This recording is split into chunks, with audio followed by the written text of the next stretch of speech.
Ce 1er mars, l'agglomération et la ville d'Alès ont signé la charte handicap, vacances et loisirs non spécialisés aux côtés des 24 autres signataires gardois. Un pas de plus vers les enfants atteints de handicap pour l'accès aux loisirs extrascolaires et les vacances. Une matinée d'échange était donc organisée au Capitole, suivie de la signature de la dite charte dans la salle des États de l'Hôtel de Ville. C'est un engagement à faire des projets individualisés pour répondre au mieux aux besoins des familles et aux besoins de l'enfant. C'est ensuite une formation de nos animateurs.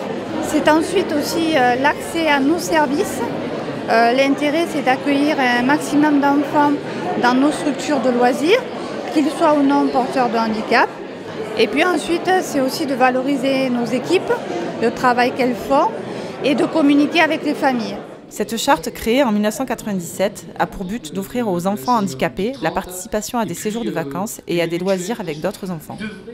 L'association Le Relais Loisirs Handicap 30, fondée en 2007, était associée à la mise en œuvre de ce moment d'échange. L'association agit depuis maintenant 15 ans. Elle anime un réseau de 800 personnes et elle permet l'accueil d'enfants en situation de handicap au nombre de 200 sur le territoire gardois. Suivant l'enfant, s'il a un problème, s'il a un handicap, on rentre directement en contact avec le Relais Loisirs Handicap 30, qui est notre partenaire. Et à partir de là, on rencontre la famille et on met un accueil individualisé pour chaque enfant, puisque ça peut être des accueils à la journée, mais suivant l'handicap, si c'est trop lourd, on peut le prendre d'abord 2 heures. On adapte vraiment notre accueil à l'enfant.